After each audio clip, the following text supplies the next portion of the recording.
Breaking news from CBS 2. Good evening. We're joining you late to bring you the latest on the mass shooting that happened tonight on the campus of Michigan State. We have police approaching the mic right now. Within the last hour, they did confirm that 3 people are dead. At least 5 others are wounded. Let's listen in. I'm Marlon Lynch, Vice President for Public Safety, Chief of Police here at Michigan State University. Tragic series of events that have occurred here this evening. We've had a tremendous amount of support from our community, to include our law enforcement partners who are here with me at the moment as well. Standing at the far right, we have Ingham County Prosecutor John Duane. Next to him, we have Sheriff Scott Wigglesworth, Special Agent in Charge of FBI, Jim Taraska, and you've already met Deputy Chief Chris Rosman.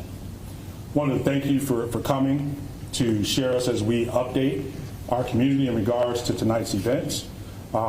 We will get directly to the most recent update with that, and then we'll have comment and questions.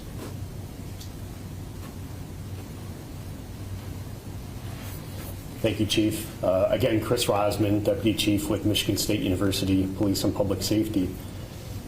So we start tonight by sharing an important update, and that update is the suspect in this incident was located outside of the MSU campus, and it does appear that that suspect has died from a self-inflicted gunshot wound. It is confirmed that he is deceased. This truly has been a nightmare that we are living tonight, but we have remained laser focused on the safety of our campus, our students, and the surrounding community. We are relieved to no longer have an active threat on campus, while we realize that there is so much healing that will need to take place after this. Again, to reiterate the update, there is no longer a threat to campus. We believe there to only be one shooter in this incident, and there is no longer a need to shelter in place on campus. There is no longer a threat on campus. We are sad to report that there have been 3 confirmed fatalities. This is in addition to the 5 victims who were injured and transported to the hospital. Some of those 5 victims still have life-threatening injuries. Out of respect for the families, and while we continue our active investigation, we cannot confirm any personal information about any of the victims at this time. Again, we want to reiterate to everybody that we know there is a lot of information that's being shared on social media and being said on the scanner. Please continue to get your information from us. We are committed to sharing timely and transparent information. Our hearts are with those who have been affected by this senseless act of violence. Giving an update like this is never easy. As a father, I can only imagine how parents are feeling right now. This will be the beginning of a long healing process for everyone who has been affected. That is the initial information that we're able to share at this point. I'll conclude by saying again that this is still a fluid situation. There are several different crime scenes that we are processing with our state and federal partners, and there's a lot of work that still needs to be done. At this time, I'm going to turn it over to Special Agent in Charge James Taraska from the FBI.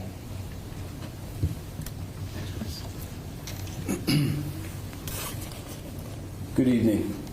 I'm Jim Taraska, Special Agent in Charge of the FBI in Michigan.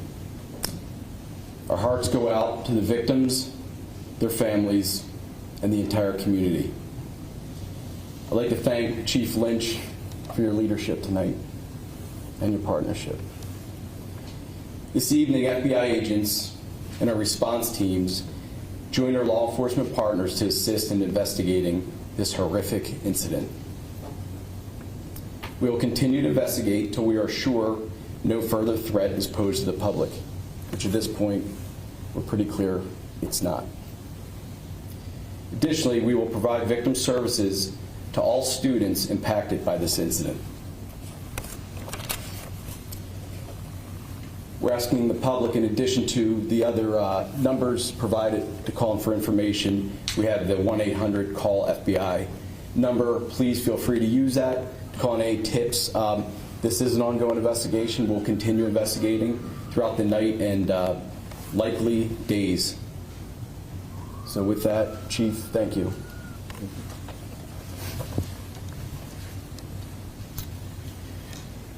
In addition to the FBI tip line, we have countless investigators from not only the MSU Police and Public Safety, but our local, county, state, and federal partners assisting us with this investigation, and there still is a lot to do.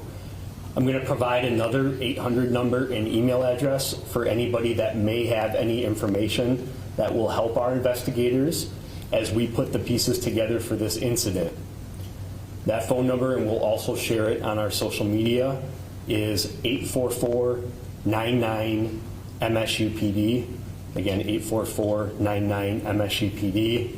And our tip line is tips, TIPS, at police.msu.edu.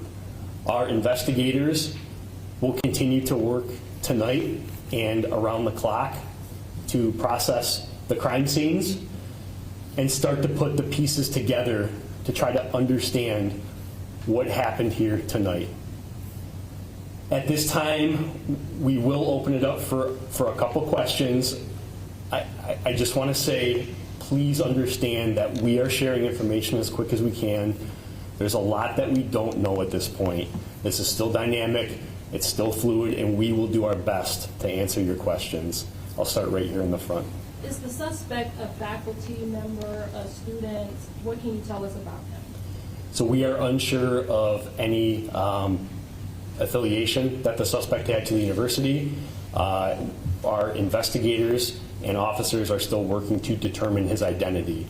Once his identity is determined, we will then look to what connection he may have had to our community here, but at this time, that's still part of our investigation. Just to follow up along the same lines, are the victims in this instance students?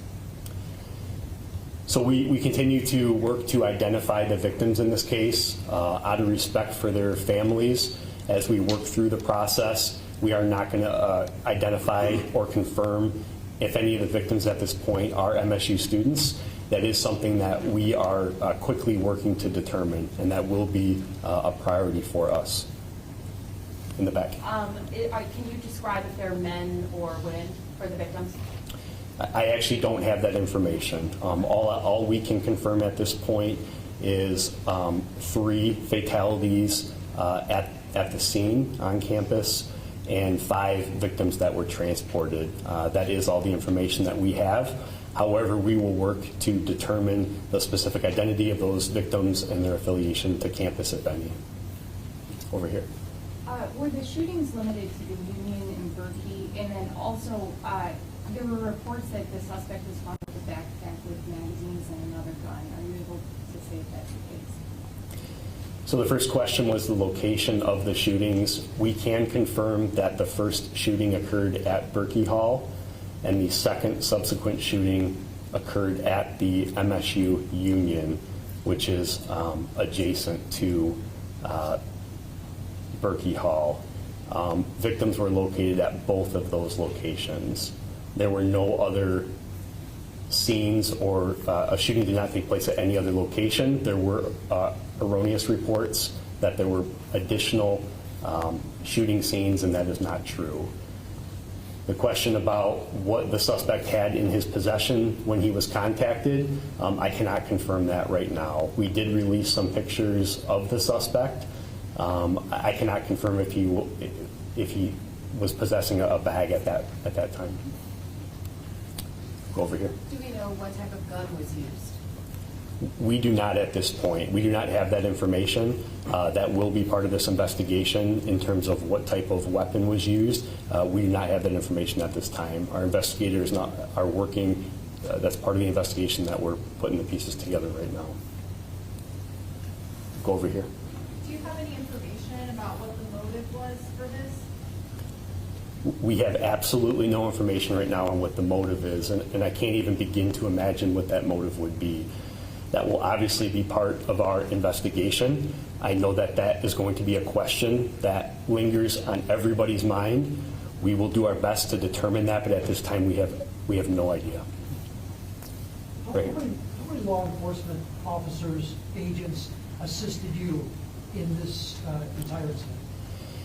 The initial response to the initial shooting was overwhelming. Every one of our law enforcement partners in Ingham County responded to the scene, and additional counties in this area showed up along with our federal partners. I'm comfortable saying in the hundreds. We had hundreds of law enforcement officers from university, local, county, state, and federal from the mid-Michigan area that descended on campus today in a coordinated effort to resolve this incident and secure our campus. In the back, U6. Do you know where the MSU president is, and do you know why we haven't heard from her? I don't have that information right now. My understanding is that she is returning to campus and has been briefed on this incident, and I can only imagine what she's feeling at this point. Our focus up to this point has really been on the safety of our campus and the public safety operations at hand. And we have briefed not only our president, but our executive leadership team every step of the way. In addition to that, we activated our emergency operations center and put our plans in place that we have planned for an incident similar to this. We initiated those plans, and part of the reason that it was as smooth on our end as it was in this tragic situation was because of the pre-planning, the emergency plans, and the training that we do countywide for responding to act of violence incident. In the back. Great. Can you confirm how many fatalities and injuries there were at each shooting location, and how many people were at those locations when the shooting started? Sure. The question was how many victims were at each shooting scene. I unfortunately do not have that information. Out of an abundance of transparency, I can share that 2 of the fatalities were at Berkey Hall and 1 was at the MSU Union. The other 5 victims, I don't have the specific locations where they were. We also don't have specific information on how many students or people were in those buildings when the shooting occurred. I do know that there were students in those buildings. I don't have a specific number. I want to commend the students and our community on how they reacted when we sent out our emergency messaging, instructing people to shelter in place, to run, hide, fight. Our community listened, and that's why a lot of folks in those buildings were able to escape, is because of following our instructions. I'm going to go over here in the back. You talked a lot about the collaboration and the massive response. What led you to this guy? How did you find him? So I actually don't have that information right now. The update that we provided about the contact that we had with the suspect off campus was very fluid and dynamic and occurred right before coming in here today. So unfortunately, I don't have that information on what led us to his location. He was contacted by law enforcement. He was contacted by law enforcement off campus. I cannot confirm that location right now. That scene is also being treated as a crime scene and is being investigated as we speak. We may have additional information to share relating to that in the future. Tell you what, over here, go ahead. The 5 victims, are all of them still in critical condition? Are some in stable condition? What's the range of their condition right now? So we do not have a current update on the 5 victims that are at the hospital. I am aware that they experienced life-threatening injuries. We hope to have an update from the hospital, and I think at future briefings, we will have a representative from the hospital here that may be able to share additional information as well. Sir.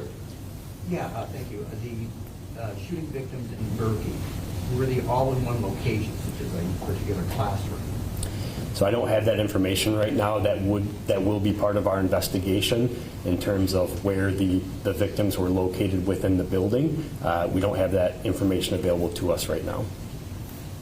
Right here. Are there plans to close campus beyond the 48 hours? So at this point, we are declaring that campus will be closed for 48 hours.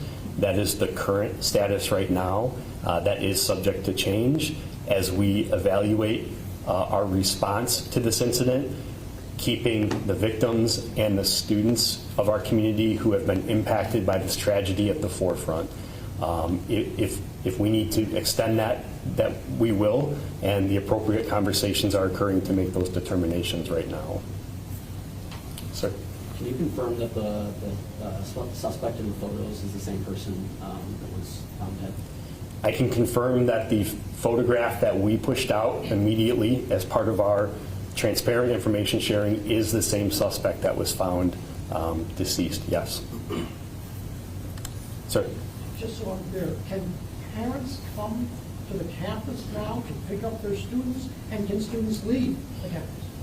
Yes, so we have lifted the shelter in place. That communication was sent out during this conference. Students are free to leave and go about their business. If they would like to be picked up, they may do that.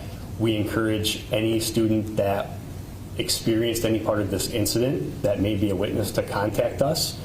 We have already been in touch with several of them, but if there are any students that witnessed any of the tragedy that occurred tonight, we would refer them to our tip line and email. We would like to have an investigator speak with them to understand what their experience was during this tragic incident. In the back. To your knowledge, was there anybody that confronted the shooter either at Berkey or the student union building? We do not have any information on whether anybody confronted the shooter at either one of those buildings, one way or the other. Part of the investigation, we will look at the sequence of events and what occurred at each building, and that's why we encourage any students or witnesses to come forward to help us piece the sequence of events together. Go ahead. Were any campus threats reported in the last few days or on social media? And then how did police find the suspect? Did he shoot himself prior to police interaction? So we have not received any threats to campus in the last several days or before this incident. We have not received any threats to our knowledge.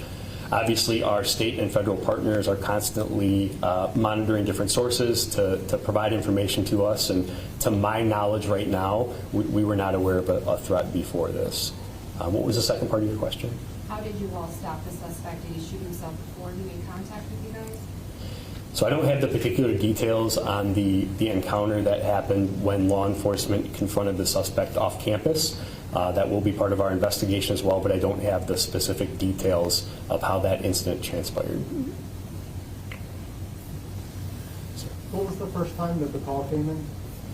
The first report that we received was at 8:18 p.m. 8:18 p.m. We responded in force. We had officers on scene, not only from MSU Police and Public Safety, but East Lansing Police Department, the Michigan State Police, the Ingham County Sheriff's Office, Meridian Township Police Department, initially responded to that scene within minutes. We had officers in the building following their active shooter protocol and going towards the threat. While officers were in Berkey Hall, the suspect moved over to the Union, and when the incident took place there, officers quickly redeployed to the Union, and that's when the suspect left out the north door of the Union, which was the point that he was last seen. We'll be taking one more question, and then we'll provide an additional update at 1:30 a.m. So we'll take one more question, and we are going to do another update at 1:30, which is less than an hour from now. Go ahead. I know the scene with the shooter is still ongoing. You just found out about it, but do you know, was he in an off-campus apartment, in a car? What was the location in which you found the suspect? So we're not going to share any information right now about that specific location where that occurred. I can assure you that it was off campus. It wasn't directly near campus at all. It was in an off-campus location.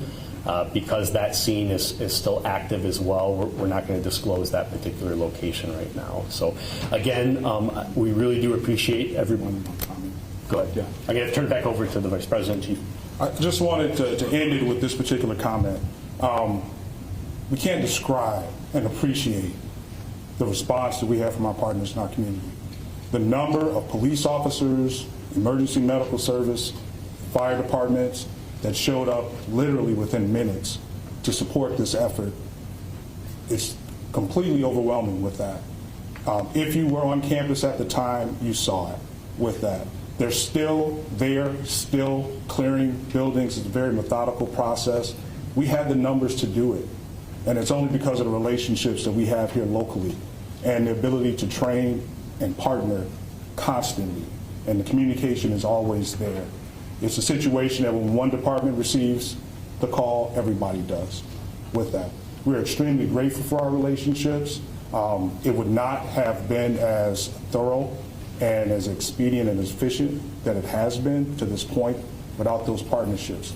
I just wanted to take a moment to thank our partners with that, as well as our community for being responsive to the messaging that was sent to them this evening. Thank you, and we'll see you at 1:30.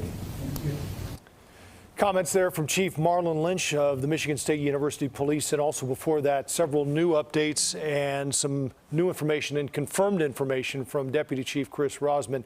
The biggest which was the fact that the suspected gunman has been found dead from a self-inflicted gunshot wound outside the Michigan State campus. That led to several questions. I'm sure as you sat at home watching, we did here wonder how that contact happened, how they found him. None of that information at this point available. The other headline that came out is the fact that now there are 3 confirmed deaths from this shooting at Michigan State tonight. Yeah, they're not identifying the victims as out of respect for their families as they work to notify them about unfortunate events today. They're not identifying the shooter. A lot of that information, it seems, when they pushed back that press conference, it was because, as they mentioned, it's fluid. Just minutes before they were supposed to go on at the top of the 11 o'clock hour is when we believe that they were made aware that the gunman, the suspected gunman, actually killed himself. They did emphasize that at this point there was no threat to campus. The shelter in place has been lifted, so that means that all of these parents that have been worried about their kids, loved ones, who may even have faculty, staff on site, can be reconnected with those that have been waiting on campus. This wrapping up at least this part of the active shooter situation, wrapping up after about 4 hours from when it initially occurred. This has been a nightmare we've been living tonight. That was the other word from officials tonight. You can tell, and if you've seen some of the video that's circulating out there, the students running, scrambling for safety in what's been a chaotic night. The other thing that's unclear, and you always hesitate to focus on the shooter in a situation like this, but you wonder, and we don't know at this point, if there is any connection, if any, to the university. They haven't ID'd him as of this point, but to your point, Erica, when this all started happening at the top of the hour and this news conference was delayed, we had been hearing reports that he was, in fact, dead. Right. It hadn't been confirmed yet. But after that was when they delayed it for 20 minutes. And you have to wonder, because the chief did say there that the picture of the suspect they released was, in fact, the person they found, which sort of leads you to believe that the federal agents, somebody must have, through either facial recognition or somehow, as federal agents do, figured out who this was. And I'm guessing that where they were able to get to contact him is where this trail led. And that's why they're not saying much about how they got there, what happened when they got there, or whether he had any connection to the university. Now, they did say that in less than 45 minutes there will be another update. So hopefully we will learn more information then. In the meantime, they are asking for the public's help. If you have any information, tips, 844-99-MSU-PD. That is what you can contact. They're emphasizing that to especially those in that area. But again, we just want to emphasize that at this point, there is no active threat to the university, but still a lot of questions to be answered about the motive for the shooter, the identity of the shooter, the identity of the 3 who lost their lives there on campus and the 5 that are injured, including some that are still struggling through life-threatening injuries. But we will have much more throughout the night through our streaming services and then in the morning. Yeah. So the other thing is that there will be no activities at Michigan State for the next 48 hours. And we also understand that schools have been closed at least for tomorrow beyond Michigan State and in that area as well as a result of what happened tonight. As we mentioned, we will be following this story throughout the night, covering that press conference as we get more information, updating that on our website and our digital streaming network, CBS News Chicago. And look for the latest breaking developments starting at 4:30 tomorrow morning with our morning team. Thanks for joining us. Have a good evening. We'll see you tomorrow. This has been breaking news from CBS 2.